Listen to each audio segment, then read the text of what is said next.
Hello, everyone. Welcome to episode 315 of the J Situation Podcast. I'm recording this on July 21st, 2026. How are all you wonderful folks doing today? Yeah, I hope you're doing well. Things are great here. We have a ton of information to present to you today. So if you're into silencers, I think you're in for a good time. We will, of course, be going through the technical deep dive for the LayerX Strake 9.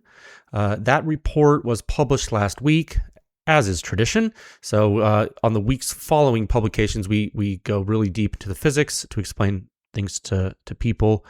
For those of you new to the podcast, we always like to let the publications kind of percolate and simmer for about a week. We like to let the emotions wear off, and then we go through them together. You know, everyone learns differently. So that will be the first topic today.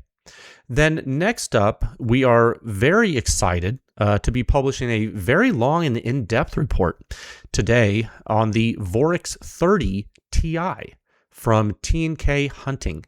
Yeah, T&K is not a new company by any means, but they are somewhat new to silencers.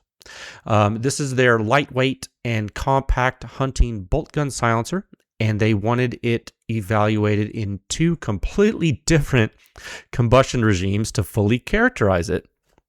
So you're going to see this silencer with both high pressure and long duration combustion today, as well as with low pressure and short duration combustion. Okay, so we're going to be hitting 308 and subsonic 300 blackout.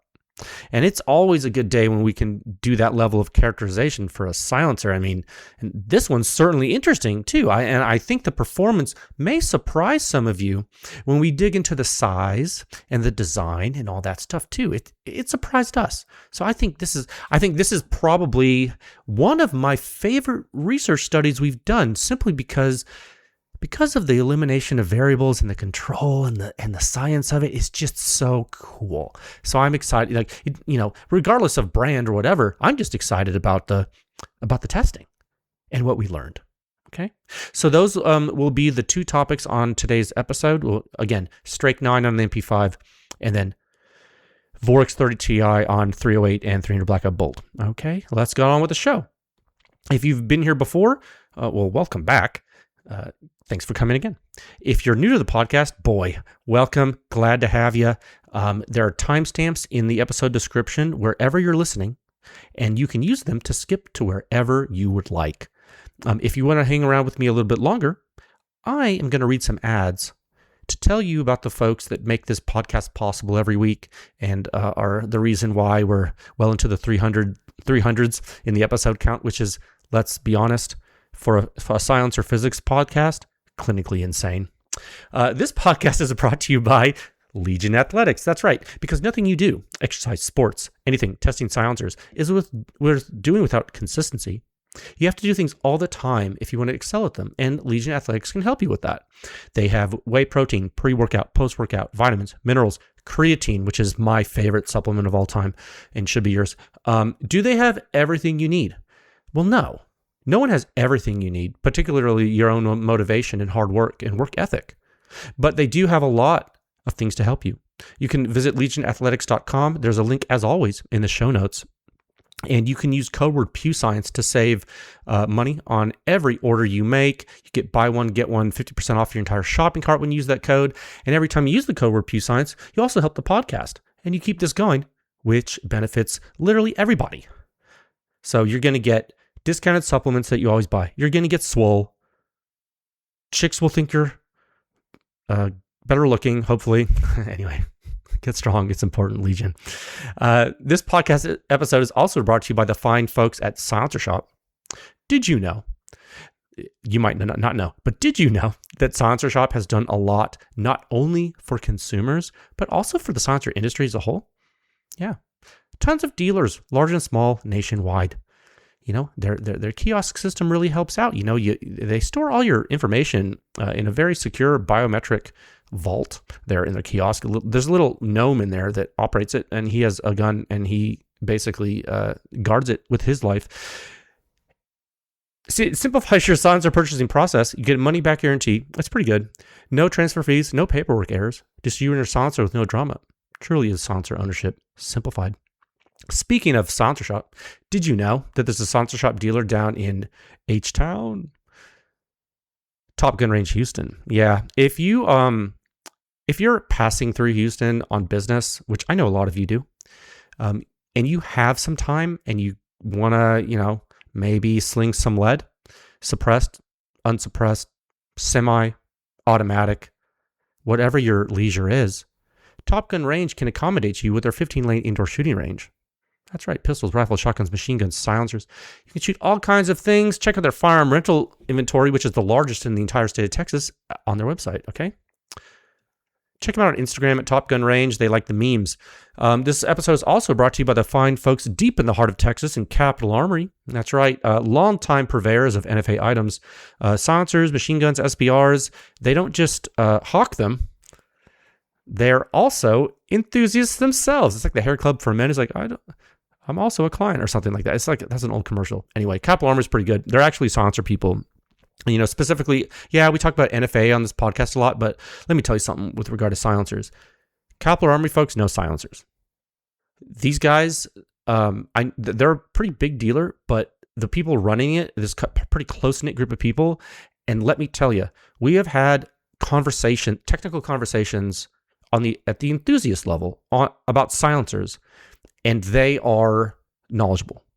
And it is not easy for me to say that about a lot of dealers nationwide. So I'm telling you, even if Capital Armory didn't sponsor this podcast, I would still be telling you that they're really good folks to talk about silencers with. Okay. And if you live in one of the 42 states where silencers are legal, they can ship them directly to you. So that's crazy. Also, this podcast is brought to you by the Pew Science Laboratory. I'm the technical director of the lab. In the interest of public education, we have chosen to continue to sponsor this podcast over the years as part of the public research effort and public education effort to push the silencer industry forward one test at a time. Nothing we publish is without education, without an education component. Okay, I think we've proven that now over 6 years of public operation. Visit pewscience.com for the suppression rating, which is a calculation. It is the simplest and most accurate hearing safe rating for your suppressed small arm. It is based on true human inner ear response of the entire gunshot from before combustion takes place all the way until all the combustion is gone and all the mechanical operation has ceased out of the weapon system. It's the true signature that it considers. Okay? It simplifies the science. Even tone is baked in. It's that cool. We are the home of the Silencer Sound Standard. There are currently 8 sections in the standard, and it contains the most in-depth and accurate silencer data analysis on the known in the known solar system and universe, really, that we've seen. Check it out, pewscience.com. And just so you know, I keep saying this, like this is something I'm really hammering home. We will never tell you which silencers to buy. We exist to show you how silencers actually perform. Where all of you folks end up spending your hard-earned money, that is your choice. And the objective physics of what happens when you pull the trigger on these systems, that's our sole focus. Okay, we care about what the physics. Leave the buying to other people. Okay. You can support the podcast. You can support Pew Science. You can support all the public testing we do.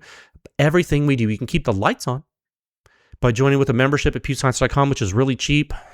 It's like, at this point, cheaper than a cup of coffee per month. And if you don't like recurring fees, that's okay. Like, that's not going to hurt our feelings at all. You can just throw us a bone and donate too. That's cool. There's a donate button on the review page, donate button on the podcast page. Every little bit helps.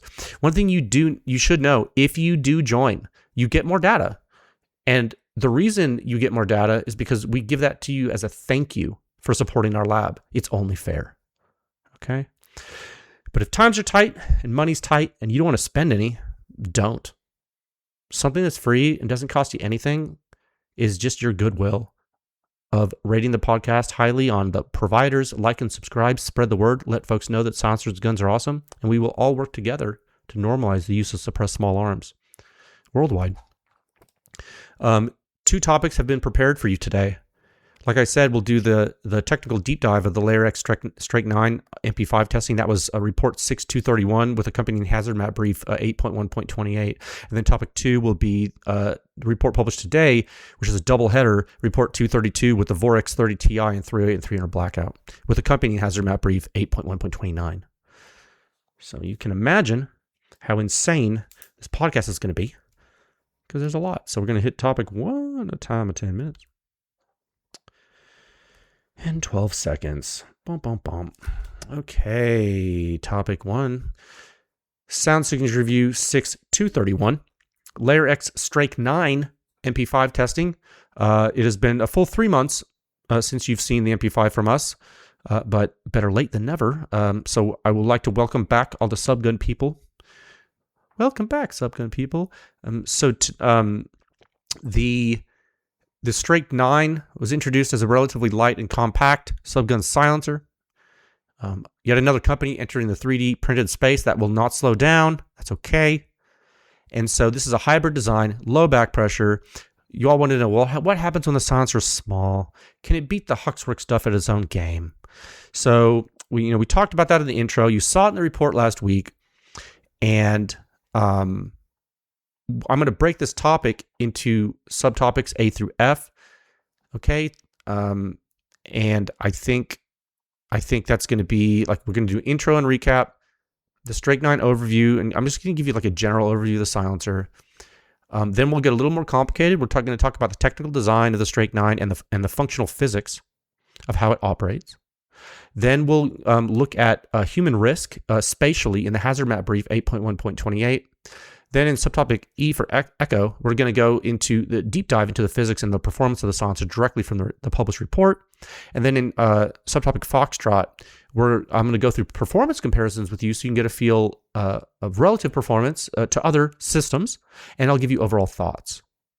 Okay, so why don't we do this? Let's do the intro now at a time of 11 minutes and 59 seconds. Okay, one moment, please.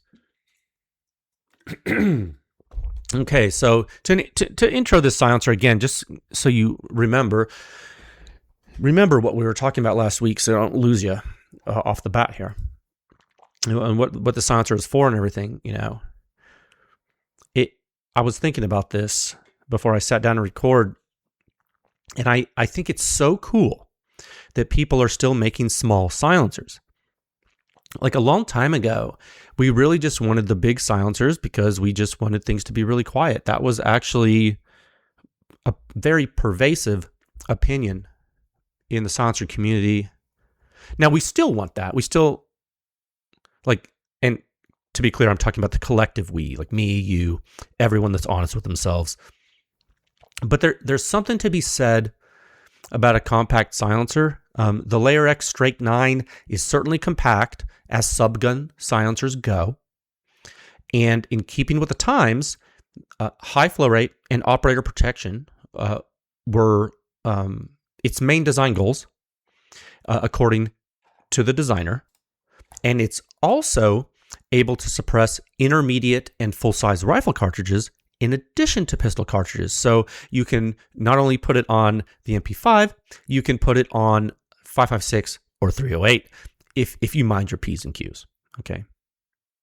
And so one of the reasons, one of the reasons I love doing these deep dives a week after publication is I get to look at reader sentiment after the report is published. And in general, like a lot of folks from what I saw, zoned in on the operator protection, but also commented that gross suppression may have been a bit lacking for their tastes. It was interesting to read comments from folks. I do read the comments about the reports where we talk about them on social media, where I am because I part of this is education, so I really, really, really love answering questions. And so I think we'll get into this today and both reinforce some opinions probably, and also maybe highlight some different perspectives that some folks might not have thought about, or maybe they are thinking about or they have questions about. Okay. So we're going to hit our typical technical deep dive rundown, and we're going to start off in a broad sense and then get more focused technically gradually as we progress through the talk, okay? Again, there's always 6 subtopics in these, like mostly, always mostly. Okay, let's go. This is going to be subtopic Bravo at a time of 14 minutes and 50 seconds. And here we're going to talk about like a general overview of the Strake 9.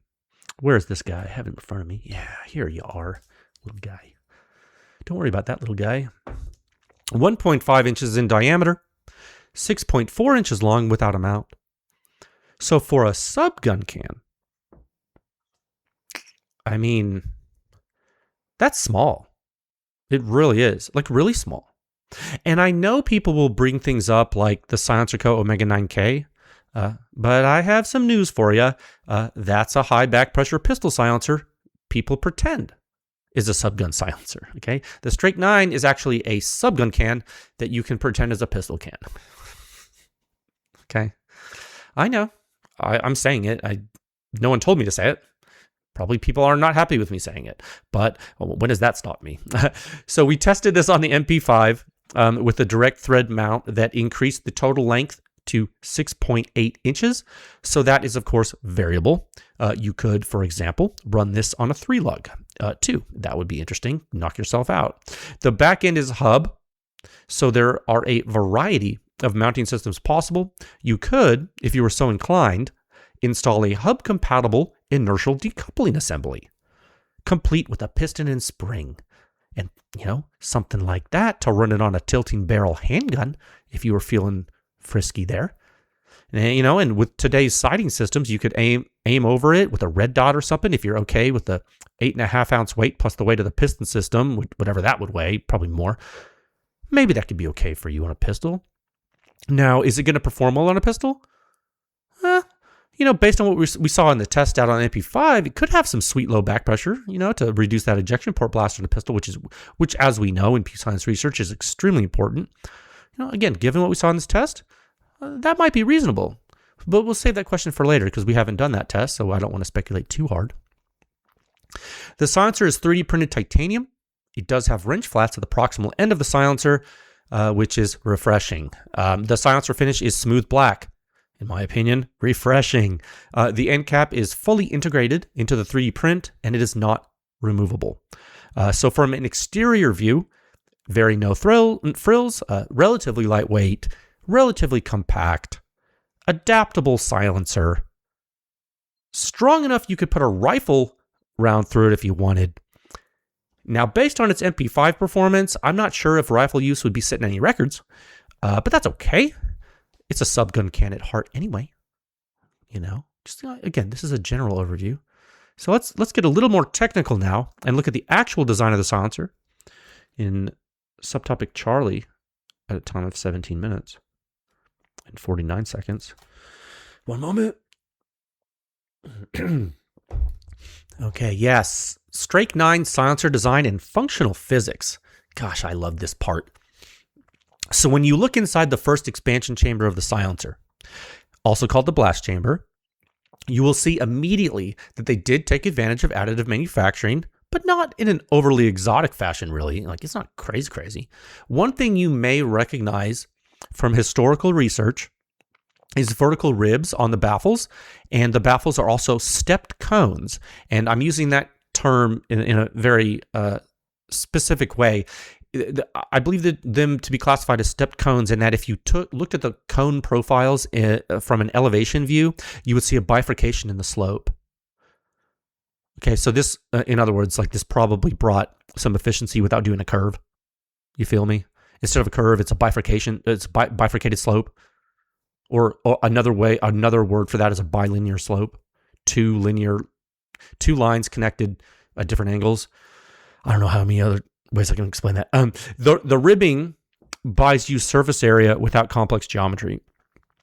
All told, the features on that first reflector, or blast baffle as it is commonly called, all told, those features are intended to what? Say it with me. Maximize surface area and turbulence, both of which influence the efficiency of heat transfer, and therefore what? Increase suppression efficiency. That's right. Because at the end of the day, what are we trying to do with a silencer, guys? At the end of the day, what are you trying to do? You're trying to rapidly cool expanding combustion gases and lower their pressure such that when they hit the atmosphere, the blast loads are less violent. That's why. Sudden introduction of unchecked muzzle blast loads into free air is why guns are loud. That's why. You can, for example, look at Silencer Sound Standard Section 2 at pewscience.com to learn more about that. Okay? When blast loads hit the first reflector or the blast baffle, they are, you guessed it, reflected. I'm tricking you to learning this stuff. There's a phenomenon in blast engineering called load clearing. As the incoming waves impinge upon a surface, they're going to clear over the surface at the sound speed in which the wave is traveling. Okay, in this case, the speed is elevated above sonic velocity in air, and the reason for that is it's like most likely due to the plasma temperatures of the forcing jet behind the waves. Because you've got a lot of elevated temperature here. As the load clears down the baffle throat, you have two options as a silencer designer. Okay. Well, no, let me be careful how I say that. You have two main options. The first option is to do nothing and let the load clearing happen, followed by the secondary reflections once the waves reach the baffle throat. Okay.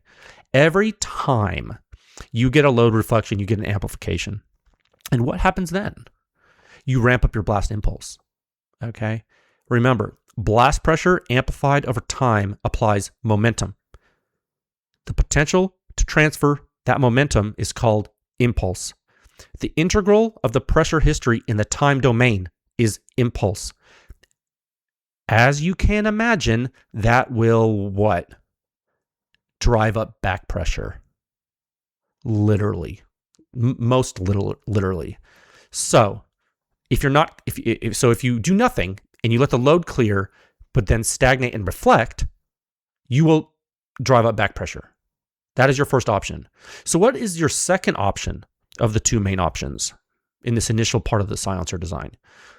Well, you could allow the wave clearing to continue off that reflecting surface. You could do it in the baffle throat. You could do it on a sidewall such that secondary reflections clear off the sidewalls very quickly. There are multiple ways to do this. And when I say continue to clear, what I do mean is vent. I mean vent. Again, multiple ways to do it. LayerX chose, with the Strake 9, to vent directly in the baffle throat. So when you look in the silencer, it looks like there's a gap between the baffle throat and the sidewall. That's because there is a gap there. Your eyes do not deceive you. That is a vent array to annular space. So they are now clearing load off their first reflector, routing it to annulus, and then what are they doing? Well, they're keeping the theme going, aren't they? They're wanting to maintain surface area contact. Not as sophisticated as OSS or HUXWRX, but surface area nonetheless, in a spiral geometry, allowing both annular expansion and contact and turbulence, lengthen the flow path, maximize surface area, maximize volumetric expansion during the time regime of interest. Silencer design 101, literally. Okay. So you go through each successive baffle in the array. And once you get to the distal end of the silencer, they have a suitable flanged exit aperture with a circumferential vent array. That's right, 8 vents sending that annular flow to atmosphere. Okay, so I say all this to say, and this very quick explanation of the physical design and mechanism of how the silencer works. And you listen to it, and you're thinking, and you say, well, there's really nothing new here, right? And I believe you to be correct in that thought. After describing this, essentially, this concept has been used in a variety of silencers, hasn't it? Yeah. So the thing that we study is, in this particular geometry, with this particular pressure input, and on this particular weapon system, how do the resultant blast loads manifest, and how do they influence human hazard? That is Pew Science. Okay, so when we get to the performance section in a couple subtopics here, we can talk about use and durability and everything. But I wanted to keep this subtopic short here, short and sweet, talking about the internal physics of the system so you can really grasp it. Now what we're going to do is we're going to look at spatial hazards to give you a primer to the external physics. It's going to be in subtopic delta. It's a hazard map. And after that, we'll hit the external physics in more detailed fashion in the subtopic echo. Okay, so subtopic delta, time of 24 minutes and 39 seconds. Okay, 1 minute. We're cooking, we're going, we're efficient, we're podcasting or something like that. Subtopic D, hazard map brief 8.1.28. You know, and I have to say something.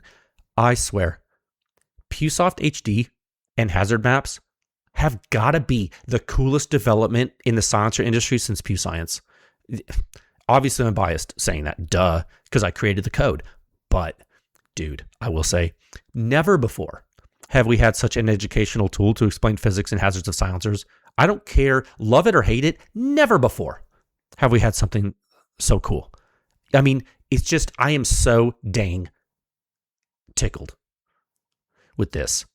So pull up, and this is a free and open report for everyone. Pull up 8.1.28. Okay, now picture this. I'm going to paint a picture for you. Full-size MP5, okay? 80-degree locking piece, which is like the locking piece you put in an MP5K to slow down the cyclic rate, like a factory HK modification that PewScience chose to use to tune both HK guns for testing to give you guys the most tuned 9mm data ever. Okay. Full-size MP5, 80-degree locking piece. So you have that gun, right? That's like sweet gun. You direct thread this little subgun can on the end. You're standing there in the middle of a field, about to experience suppressed MP5 joy. You're like, oh, sweet. And then you start shooting. Are you picturing that? Picture that. Okay. Now, click on the hazard map in the brief to make it bigger. Okay? Yeah. And see what's happening.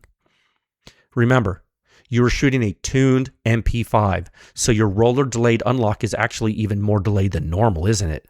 This is MP5 bliss you're shooting. If you can get your silencer to do what you want it to do, it's going to be MP5 bliss. Okay? What do you see in the map? You see ejection port blast. You see muzzle blast. But you see that both of these things are diminishing, aren't they? Near the shooter, which is you. Yes, you. The suppression rating is hitting the bottom of the 40 zone about, right? Not too shabby. Okay. Quieter than a suppressed 5.56 AR to the operator, as we know, right? Definitely a lot safer than that, right? Okay. But it's not in the 50s or 60s at the shooter, is it? No. You're upper 30s to low 40s. Okay. Even though you have low back pressure, we just talked about, right? Okay. Well, what else is going on here? Well, what about the forward field? Well, 1 meter away from the end cap, the mil standard measurement location, you're sitting upper 40s to almost 50. That's pretty good. But again, it's not 50s or 60s. Okay, so what's the common theme here?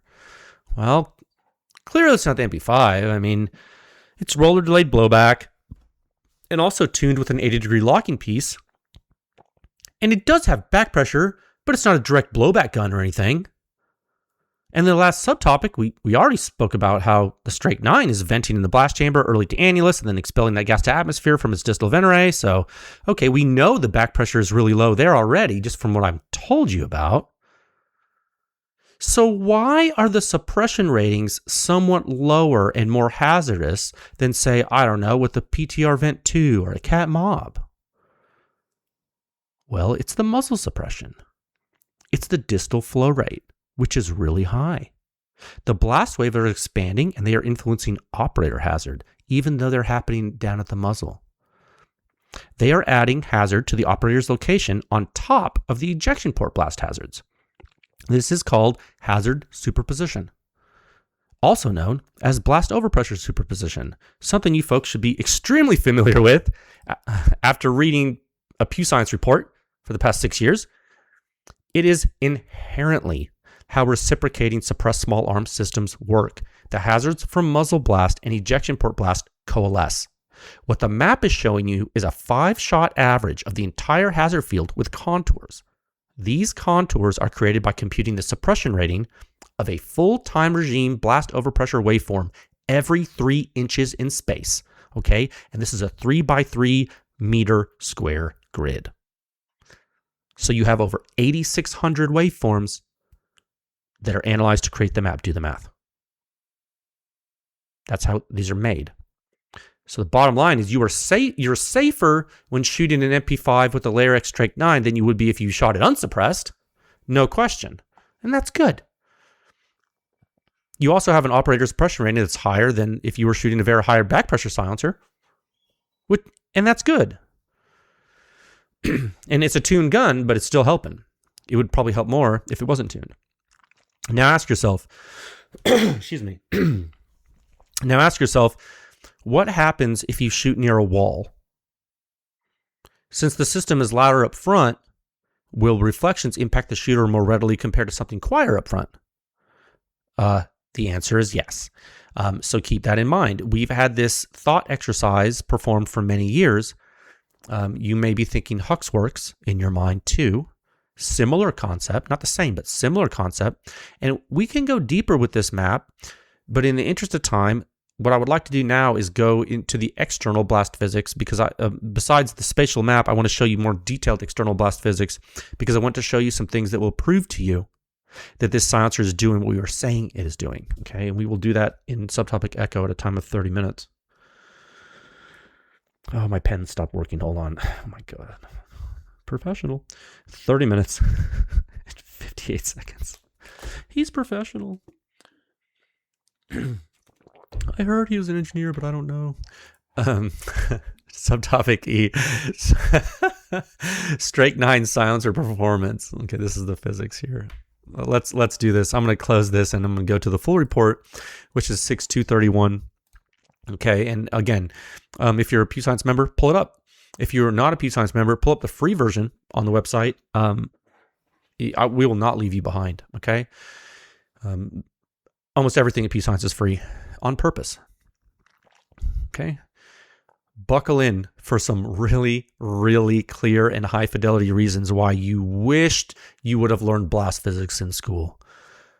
Bottom line up front, 47.5 suppression rating at the muzzle, 39.8 suppression rating at the shooter's ear for a total of 48.5 on the MP5.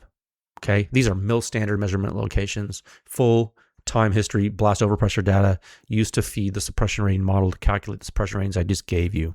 Okay, you just saw them in the hazard map. Let's repeat, 47.5 at the muzzle, 39.8 at the ear, composite of 48.5. So like I said earlier, not too shabby, right? Is it meeting the design intent for reducing operator hazard, operator risk? Yes. Can we look at why it is doing what it is on the map spatially and really understand what we can expect from the silencer? Also, yes, we can. Okay, so we already looked at the map, so let's scroll down and go all the way to the blast overpressure and impulse histories in Figure 1. That's right, Figure 1 and 2, Figure 1A, Figure 1B, Figure 2A, and 2B. Can we first of all admire how clean Figure 1A is, just for a moment? It's actually pretty cool when you look at what's happening. Super high amplitude initial jetting, right? But blowdown is also ultra fast. Like, okay. And then late time, you get your MP5 bolt carrier group returning to battery. Like, okay, very good. Blowdown, though, is ultra fast. And immediately, even if you squint and blur your eyes a little bit, immediately, you look at the primary blast overpressure history in Figure 1A. And it should immediately signal to you, man, this is a very high flow rate silencer. Like if you know what you're looking at, if you know what you're looking at when you look at Figure 1A, you wouldn't even need to know what silencer we tested. You wouldn't even need to know anything other than this silencer is high flow rate. Just based on what you know about physics, looking at, you don't even need the caption on that dang thing. You know it's a pressure signal. Just the way it looks. All right? All the signs are there. All the signs. You already know why. Why? Gas is leaving very quickly. And now that you also know what happens inside the silencer, because we just talked about it earlier on the episode, the picture you have in your mind about what is happening with the weapon system is hopefully becoming much more clear. Or clearer. More clear? Becoming clearer. It's clearer. Yeah. Now zoom into early time, which is in Figure 1B. Here is something very interesting. Okay. The precursor waves are really developing early, and the coupled jetting is very consistent. And so what that means is that the pressure wave from the subsonic projectile coupled with the initial jet pushing the projectile, that is very consistent, which is a good sign. But then what happens? Bam, you get huge primary jetting, right? And it's not just a little bit of primary jetting. It's a lot of bit of primary jetting. And it comes on hard and it comes on fast, and it's gone soon after it came. This is a very fast vent behavior. To take a look at this like a little bit differently, you can relate it to a known calculated quantity, and we presented that to you several years ago. If you look at figure 2, which is blast impulse, and if you really think back, you can actually guess at the omega metric of this silencer if you like. You can. Okay? If I asked you, after you saw figure 2, if the Strake 9 had a relatively low or relatively high omega metric, like what would you say? Well, you would say, well, gosh, Jay, the slope of impulse accumulation or the rate of momentum transfer potential at the end of the silencer is going vertical. It's almost asymptotic. I would guess that's a low omega metric because the omega metric is the reciprocal of the impulse slope. And I would say, you're right, sir, ma'am. You're 100% right. The LayerX Strake 9 has an extremely high distal flow rate, a very low omega metric. And coupled with its early venting, driving down the alpha parameter in the silencer, its effective back pressure is exceedingly low. Exceedingly low. Okay? So now you know why you saw what you saw in the hazard map, at least in the forward field. Okay? Remember, we just looked at muzzle blast waveforms 1 meter left of the end cap, so at least you know what you saw in the hazard map in the forward field. But now let's look at the shooter's ear data, okay? Now, again, if you're not a member, that's okay. You're not going to see this, but I'm still tell you about it because we don't leave anyone behind, okay? So this is a good thing to look at. You still have the action dynamics of the MP5, and for members, I'm in now figure 3 and figure 4 that are not in the public review. You still have the action dynamics of MP5. You still have the initial chamber blast, all that good stuff. But you see a distinctly lower ejection port blast pulse in later time and a distinctly lower amount of mechanical shock. Telltale signs that the LayerX's back pressure, the LayerX Strake 9's back pressure is low. The reduction is working. However, look at the onset of primary muzzle blast jet momentum that we annotated in figure 4B.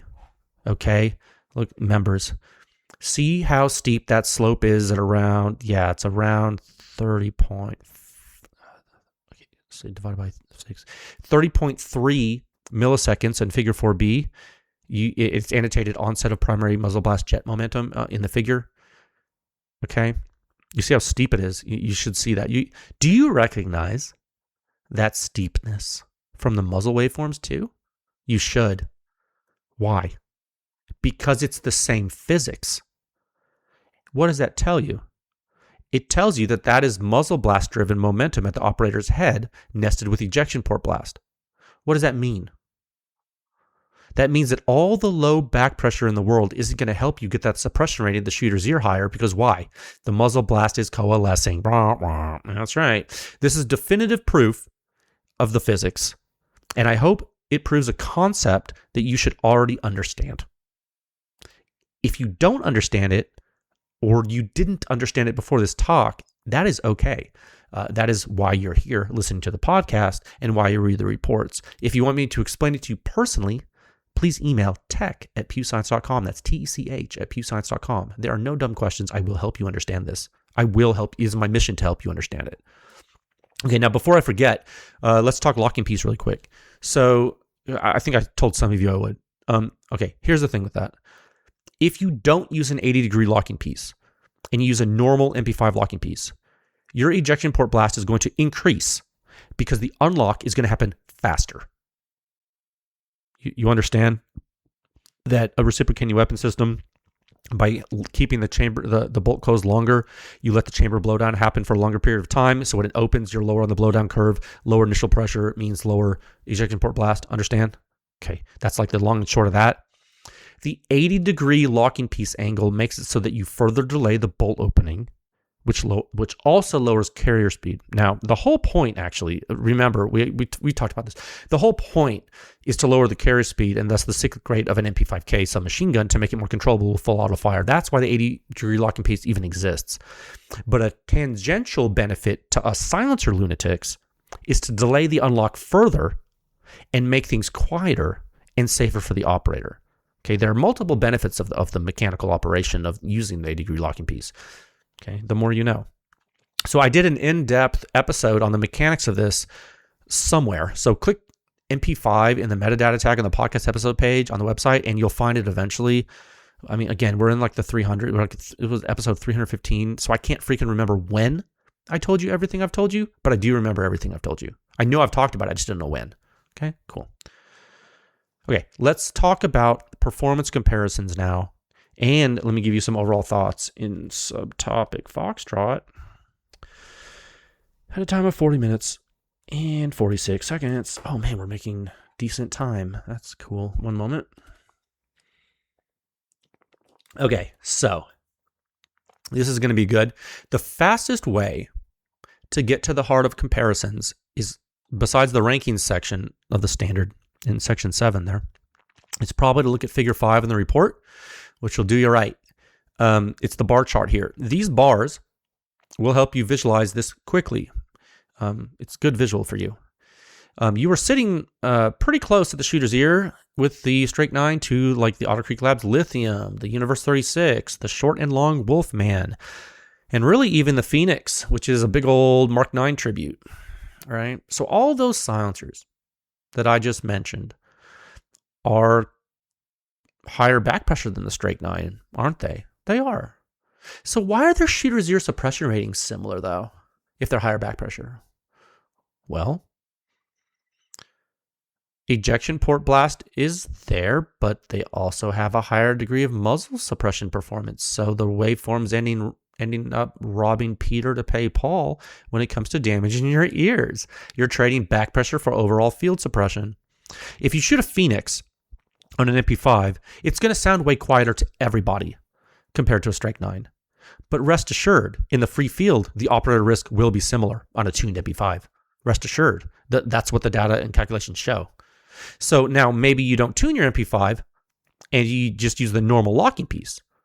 Or maybe you're using like a CZ Scorpion or some other freaking direct blowback, whatever. Not that I don't like it, but I don't like it. I'm just saying, what if you use like a direct blowback subgun? Well, then maybe the suppression rate of the shooter's ear gap widens between the Strake 9 and those other silencers, and the Strake 9 pulls away. Could. But now let's look at what else is on the chart, though. You have some things that have high flow rate in early time and very controlled late time flow rate. Those are your advanced hybrids, all right? And then you start off with that Brazilian RS9, and you get that Cat Mob, you get that PTR Vent 2. Those are much more sophisticated, really. They can lower back pressure and control distal momentum. And that's probably why a lot of people love those silencers, right? Is it just Pew Science data that shows it? Or is it all of the people shooting them? Yeah. Are they larger? Yes, they are. Are they quieter and safer? Also, yes. They are. And then what else you got in the shot? Well, you get the HUXWRX Cash 9K. That's a high flow rate silencer. Not very good FRP. I think the Strake 9 outperforms that at its own game, really. They're close overall, but you know, I think this shows industry advancement. I think it's cool to see that the Strike 9 can beat it at its own game. I think it's cool to see. You know, a key comparison that I do think is important as well is to make with a Dead Air Wolfman. You could shoot the Strike 9 or a short configuration of a Dead Air Wolfman. And in all cases, you would enjoy yourself more with the Strike 9. And you should know that the back pressure of the Wolfman barely changes when you make it shorter. It is a high back pressure subgun silencer sold to the public as a low back pressure subgun silencer, and we've been over that. You can read the report, you can listen to the podcast.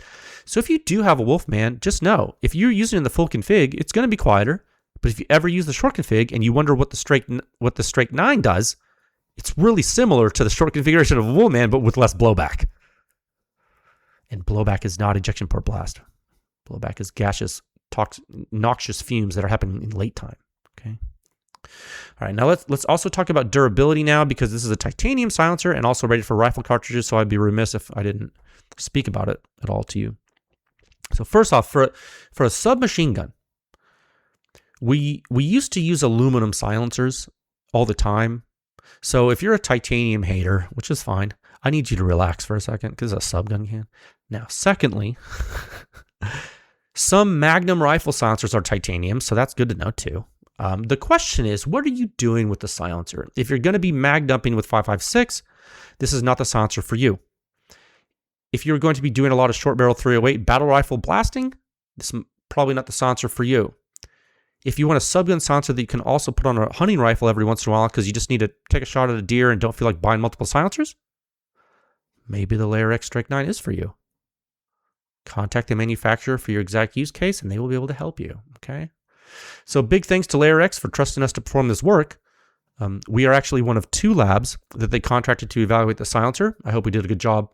It was interesting. Our deliverable is public, meaning that's what this report is. This is our deliverable to them, just so you know. That's the work product. You get to see it. So yeah, cool, right? So thank you, LayerX. That's awesome. I hope everyone understands the silencer better now that they've listened to this and read the report. And I hope LayerX understands it better themselves. Now we'll move into topic 2 for something completely and utterly different at a time of 46 minutes and 16 seconds. Okay, one moment, please. Okay, Sound Signature Review 6-232. It's a double header, folks. T&K Vorix 30 Ti on 308 and 300 blackout, both bolt action. So this is multi-cartridge testing for this very lightweight and compact bolt action rifle silencer. This is an attempt to fully characterize its behavior. It's a little under 1.5 inches diameter. It's less than 8 inches long, yet it is bringing performance. And these pleasant surprises that we're experiencing seem to be becoming more commonplace in today's silencer market, which is good for everybody. I really enjoy it. So we're going to take a look at these very interesting physics today. I'll tell you about a little stuff that's happening here in the intro, and the report will be live at 0700 Central, U.S. Central Time. Okay, and this T&K hunting company, they're a hunting gear company. And I know a ton of you are getting jaded here with all the different silencer companies entering the market, and rightfully so. You don't think we're getting jaded? You know how many silencers we test? So I get it, but so you start to think, in your mind's eye, and you're like, well, and consumers make judgments all the time because consumers can do no wrong, so they know how to judge all businesses, right? And so they say, well, is it even appropriate for a company to be making a silencer? And it's like, well, okay, well, this is a hunting gear company, and out of all the different types of companies you could think of to also make silencers, it's probably not far from the wheelhouse here. When you think about like the purpose, like suppressed hunting is definitely a pastime that a lot of people take part in. I can tell you that I personally take part in it in a fairly serious fashion. My family runs a wildlife management program on our ranch, and I can tell you that silencers are a big part of the gear we use. They're mandatory actually for use on our ranch. We don't let people shoot unsuppressed at animals. I've been a silencer user for decades, and I can't imagine hunting with a firearm unsuppressed. Cannot imagine. Along those lines, there are tons of hunters and out there getting into silencers and using them for different stuff. It could be for pests. It could be for varmints. It could be for small game, medium game, large game, rifle, magnum rifle. You never know. And there are tons of needs out there. And so T&K has what I believe are 5 models out right now. Last time I checked the website, I don't know. I know they go from rimfire up to 30 cal in different sizes. Most of them are almost all of them are bolt gun cans. And the one we're examining today in this report is the mid-size 30 cal. It's the Vorix 30 Ti. Okay, now I think it's appropriate to call it a mid-size silencer if not a compact silencer in the 30 caliber space based on the overall dimensions. Because, for example, silencers right under 1.5 inch diameter, 7.5 inches long without a mount, for a 30 cal can, that's definitely not full size. It's definitely not full size. We know that. All right. We're testing freaking 9-inch silencers out there. So this is 3D printed titanium. It's actually fairly light at 10.2 ounces without a mount. The mount it comes with only adds an ounce, so you're looking at 11.2 ounces. So with regard to hunting suitability for a silencer, what are some of the things that people look for, like including myself? I can speak from years of experience. You ask some people that, it's kind of a loaded question, isn't it? Because everyone hunts in different environments and has different roles that they ask of their gear. But we can break it down. I don't like when people are like, well, it's impossible to answer, and then they don't answer because they're like, oh, it's too difficult. It's like, okay, well, let's be intelligent and break it down and give a list of things that are important for hunting with silencers. So for bolt gun hunting, typically, honestly, you're seldom going to wear hearing protection, though you certainly can.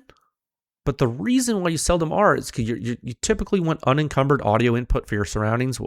You could use earplugs, you could use sound amplifying earmuffs. I've done both. A lot of hunters are hoofing it in the field. They want to cut down on heat and bulk. They simply don't wear ears. And very common. Love it or hate it, is it correct? Is it the right thing to do? Well, it depends, but it is what it is, okay? So at the end result is, on the bolt gun you're using, with the silencer you pick, you're going to want an appropriate suppression rating at the shooter's ear in the free field. We've spoken about this over the years. For me personally, I'm shooting for at least a mid-30s to mid-40s at the ear for a single-shot hunting setup. That's for me personally. With my previously damaged ears that are permanently damaged, and like what protects me most of the time, I have to use a higher suppression rating because I have my hearing damage. I get pain. My pain threshold is way lower than like a normal healthy ear. Okay. Yeah. So this is one requirement that I would say is very important to a lot of hunters, like the actual suppression. What's another requirement? It might be even more important than the hearing protection requirement. It could be weight. When you have a full-size rifle, say 20-inch barrel, or even shorter, 16-inch bolt-action barrel, or something like that, and you hang a mass off the end of it, it influences your total weapon size, yeah, but the weight is a big thing. The moment about your grip, like the torque about your grip, it's going to be magnified by the barrel length and the silencer weight, okay? So the lighter the silencer, the better handling the weapon. And that's not even considering carrying the dang thing through the field. I'm just talking about weapon handling. I'm not talking about the total weight of what you're huffing there. So I can appreciate silencers being lighter for hunting. I've hunted thousands of acres of land with a full configuration rugged surge on the end of the 20-inch 308 Savage bolt gun we use for testing. So that's personal field experience telling you that having a lighter silencer can be good. You can imagine. I don't remember how much a rugged surge weighs, but it's not a light silencer. Another requirement that we just touched on was size just now, and it is somewhat related to weight, but diameter and length can matter. This can be for sight picture, it can be for mirage, it can be for overall length, getting in and out of areas and through brush. Sometimes I use a big old 9-inch silencer to hunt with. Sometimes I use a small 6-inch silencer. It depends what I'm doing. Okay. Last major requirement for a bolt gun silencer for hunting, there can be more. We're going to cut it off here. But the last big requirement is going to be precision and accuracy.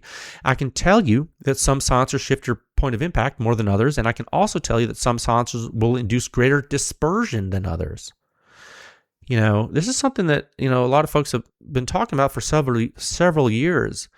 If your silencer is opening up your group sizes, that's not good. That could be caused by misalignment. And if it is, that's actually a good thing because that means it's not the silencer itself. Because if it's not misalignment and it's still opening up your group sizes, that means there's something amiss with the internal design of the silencer or the mount itself. So that's something to think about. Things like blast baffle symmetry can sometimes nip those problems in the bud. It just depends on the silencer. That's something to think about. Just want to go over these things really quick, and it's in context of the Vorix.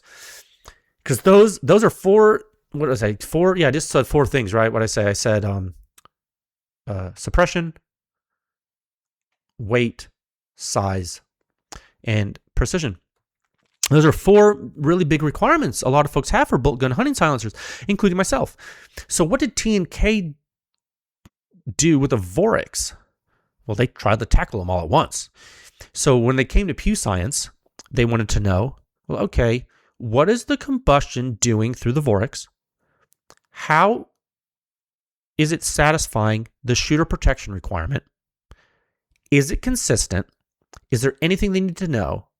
And by the way, shooters might be using subsonic rounds nowadays too, with the popularity of 300 blackout subsonic hunting. How does it behave as combustion regimes change? Are there variations with the combustion input in the performance of the silencer?